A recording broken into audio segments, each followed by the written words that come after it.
กี่กล้องสัญญากันได้จะพัฒนามันได้หนึ่งสอ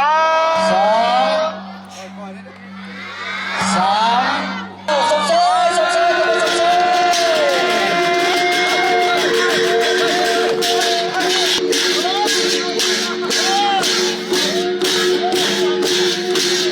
เจ้าสวัสดีท่านผู้ชมที่เคารพขณะนี้ข้าพเจ้าพร้อมด้วยทีมงานโทรภาพไฟกระดกใสก็ได้มาเก็บกำข่าวเกี่ยวกับการเปิดบุญประเพณีชนเผ่ากะโมติดพันกับเวียกงานท่องเที่ยวอยู่ที่บ้านหลัก10เมืองไซแขวงอุดมไซซึ่งว่าในตอนเช้าของวันนี้วันที่13มังกร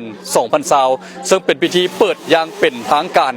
ในพิธีเปิดนั้นก็จะมีขบวนการแห่ของน้องน้อยเยาวชนสาวหนุ่มแม่หญิงและบรรดาเฒ่าแก่แนวโฮมซึ่งว่าในมื้อนี้ก็จะมีทางการนำของแขวงเมืองเข้าร่วมในพิธีเปิดบุญประเพณีของเผ่ากะโมติดพันกับเวียกงานท่องเที่ยวอยู่ที่บ้านหลัก10เมืองไซแขวงอุดมไซซึ่งว่าบรรยากาศของการเปิดพิธีในมื้อนี้จะเป็นอย่างไรนั้นไปติดตามรับชมพร้อมๆกัน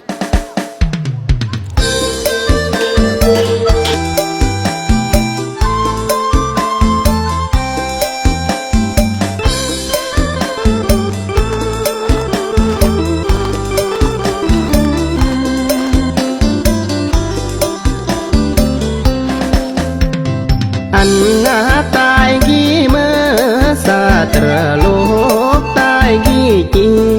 ยามโซกันตายเมื่อเสือโลกตายจียามกะ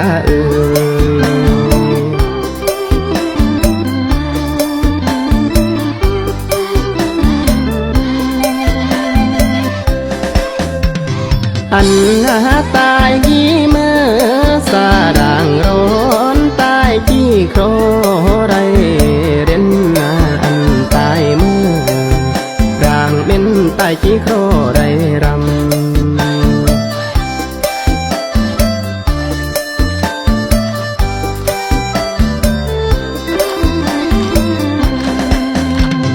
แหมหน้าบานีมุมหน้าอมตีนี่คือจิงเบียหรืออาหังเงยหน้าแหมบานีมุมอมหรือหางหรือจิงราคือโยม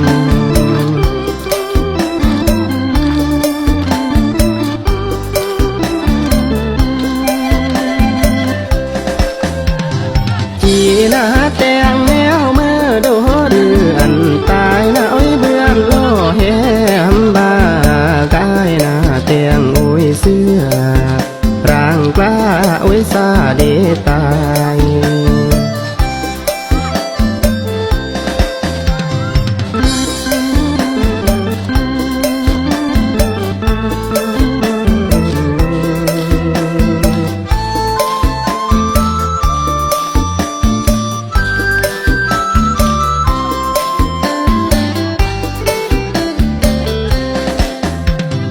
จีหน้าแต่งแนวเมื่อดูหรือหน้าไว้อันหน้าตาให้เบือนแหมบ่าโอ้ยซางายแต่งมาดังเดตาย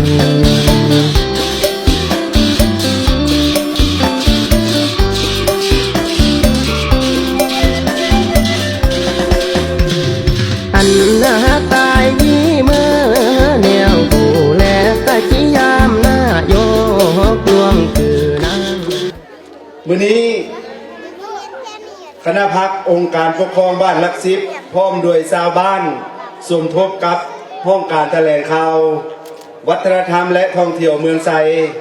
และแผนกแถลงข่าววัฒนธรรมและท่องเที่ยวแขวงอุดมไซได้จัดงานฉลองบุญชนเผ่ากะโมขึ้นก็เพื่อเป็นการสร้างบ้านวัฒนธรรมท่องเที่ยวชนเผ่าและก็เป็นการอนุรักษ์รักษาและเสริมขยายมูล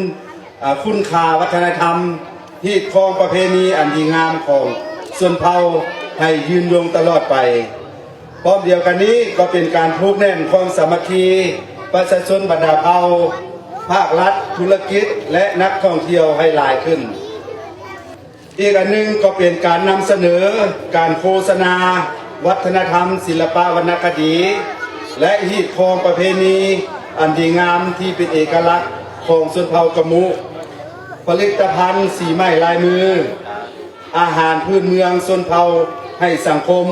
และนักท่องเที่ยวทั้งภายในและต่างประเทศ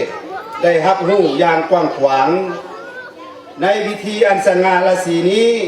ได้รับเกียรติเข้าร่วมมีทานพรสวรรค์พันธวิจิตรคณะประจำพรรคแขวงหัวหน้าแผนกแถลงข่าววัฒนธรรมและท่องเที่ยวก็ได้ให้เกียรติเข้าร่วมขอชมเชยมีทั้งทานสมเพชรสุริวัลคณะประจำพรรคเมืองหัวหน้ากองบัญชาการทหารเมืองสมาชิกสภาประชาชนแขวงกระไดเกียรติเก่าหวมขอสมเสยมีท่านตุ้ยแสวงห้องในบ้านก็เป็นเกียรติเก่าหวมขอสมเสยมีทั้งท่านสมศรีสีโทนไซประธานแนวโฮมกระไดเกียรติเก่าหวมมีบรรดาทานแค่ทุกภาคส่วนตลอดฮอดพ่อแม่ประชาชนก็ได้ให้เกียรติเข้าร่วมขอสมเสย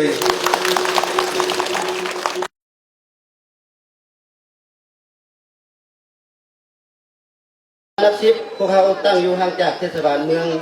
ไปทางทิศเหนือ10 กิโลเมตรทิศเหนือติดกับบ้านห้วยตงและบ้านโกน้อยทิศใต้ติดกับบ้านหุ่นไซทิศตะวันออกติดกับภูโททิศตะวันตกติดกับบ้านห้วยโกและบ้านบุญเมือง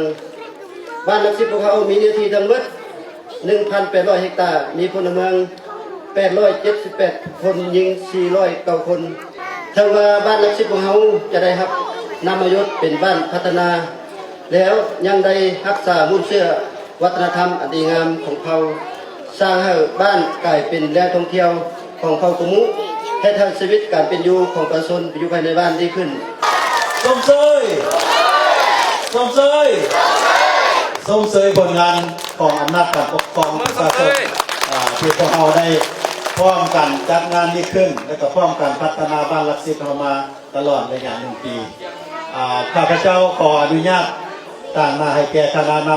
ำท่านแขวงท่านเมืองก็คือแผนกแถลงข่าววัฒนธรรมและท่องเที่ยวและคะแนนการเกี่ยวข้องต่างๆเป็นบ้านหลักสิบนี้เป็นบ้านที่มีความสามัคคีเป็นบ้านที่มีประชาชนกระตือรือร้นต่อการพัฒนาเศรษฐกิจสังคมเป็นบ้านที่อนุรักษ์รักษาวัฒนธรรมนิคมประเพณีการนุ่งการถือคือว่าได้ดีที่สุดถ้าเทียบใส่กับบ้านอื่นๆที่อยู่ในเทศบาลแขวงและข้าพเจ้ามาวางงานจะ1หลายท่านมาเท่าไรก็เป็นแบบนี้การนุ่งการถือนิคมประเพณีศิลปะวรรณคดีฉะนั้นเพื่อปฏิบัติตามแจ้งการของกระทรวงแถลงข่าววัฒนธรรมให้แต่ละเมืองมีบ้านท่องเที่ยวทางด้านวัฒนธรรมนับแต่1-2 บ้านอยู่ในเทศบาลและกับบ้านอื่นๆที่นอกเทศบาลตามเงื่อนไขฉะนั้นในปี 2018 ได้มีคำสั่งตัวนี้ออกมาพวกเราก็ได้วางเป้าหมายในการพัฒนาหลายบ้านแต่ว่ามาเลือกแล้วสามารถประเมินผลได้ว่าบ้านหลักสิบมีเงื่อนไขและก็มีความสามารถที่จะตามปฏิบัติได้อันหนึ่งเขาอยู่ใกล้เทศบาลแขวงอันสองมาวัฒนธรรมนิคมประเพณีการนุ่งถือภาษาปากเบ้าชนเผ่า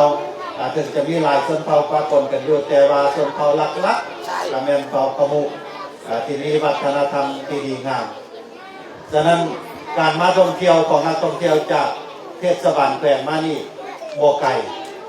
ฉะนั้นผู้ย่างมาก็ได้ผู้ขี่รถจักรจะขี่รถใหญ่มาก็ฮอดฉะนั้นเพื่อให้นักท่องเที่ยวที่มาฮอดเทศบาลแขวงแล้วและได้มาท่องเที่ยวเยี่ยมยามชนเผ่าอยู่บ้าน3 เมืองหรือว่าเขตนอกตัวเมืองฉะนั้นมาบ้านหลักสิบนี่ถือว่าเป็นบ้านที่มีความพร้อม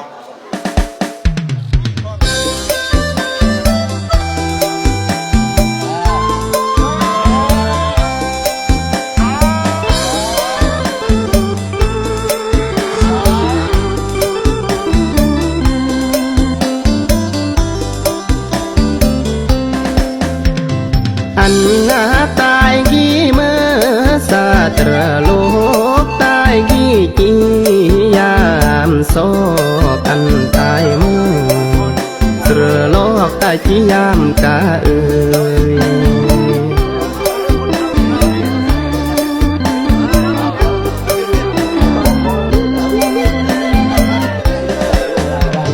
อันนาตายยี่เมื่อ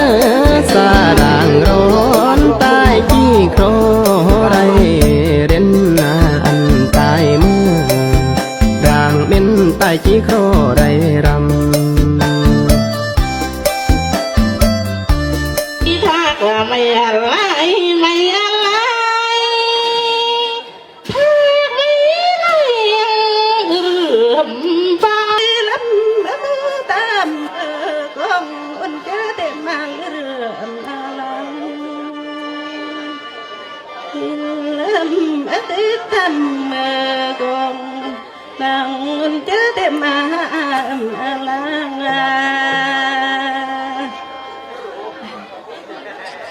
ไอ้บรยาวัตเมื่อเบื่อมาลังลำบรำเตเตโอลัง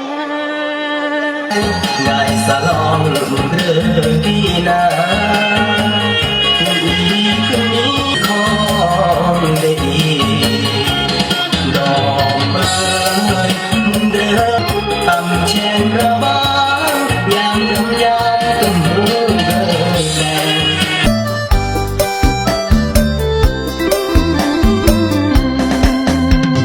เหียมหน้าบานีมุมหน้าอมตีเนหรือจิงเบียหรืออ่างเงยหน้าเหียมบานีมุมอมหรือหางหรือจิงราคือโยม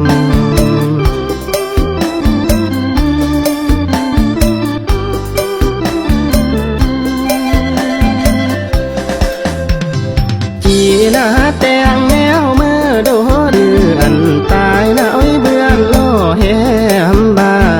กายหน้าแต่งโอ้ยเสื้อร่างกล้าโอ้ยซาเดตาย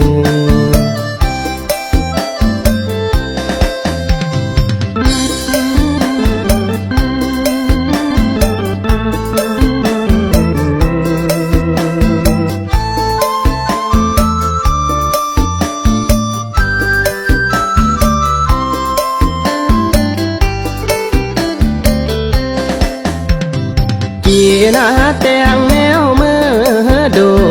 หรือหน้าไว้อันหน้าตาให้เบือนเหียมบ่าไว้ซางายเตียงมากางเดตาย